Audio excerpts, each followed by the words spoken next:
All right, Coach, you've had a chance to look at the film. Obviously, it was a disappointing loss last week. What did you find out when you looked at the film? Well, first of all, Robert Morris played very, very hard, so I have to take my hat off to them. I think they did a great job of defending us. I think they did a pretty good job of attacking us. The second thing was I think we came uninspired to play.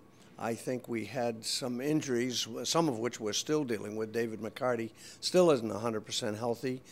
I think he had 36 yards in the ball game, and he's a kid who's probably averaging through his career here 140, 150 yards a ball game. So we're still giving him the carries. Hopefully he's going to work his way out of it, but it looks extremely doubtful at this point. And then in addition, I think Vinny Esposito, who has led us to 2 straight conference championships, had a bad day throwing the ball. I think he'd be the first to admit it. And unfortunately, those 2 things on offense, plus I think we had 4 offensive linemen go down with injuries that were pulled out at one time or another. Just we couldn't move the ball on offense well enough.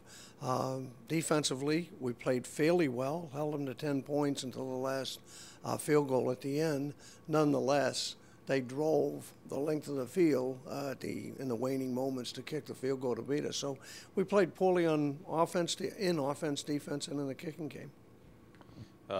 Despite the loss, the silver lining is still in the cloud, and you're not eliminated from the conference race or the Gridiron Classic. Yeah, that's kind of interesting. You know, on occasions you have to hope that you're back into some things.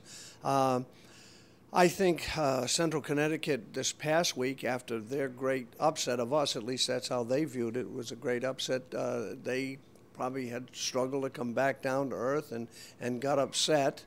And now we have to hope that Monmouth can do the same to them. And Monmouth on any given week is a pretty good football program.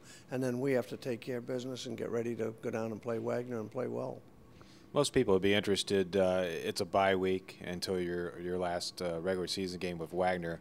What would the coaching staff do this week in a bye week that you normally wouldn't do in preparing for an opponent? Well, we're spending a lot more time recruiting, trying to get our trips squared away, trying to go over exactly what it is we're looking for. Most of the films are in, try to assess where we are in that.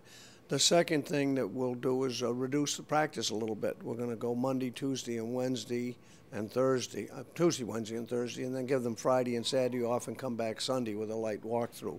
So I think at this point you want to give them some time to rest up and heal and get fresh legs back under them, and at the same time it does give us a 3-day jump on Wagner.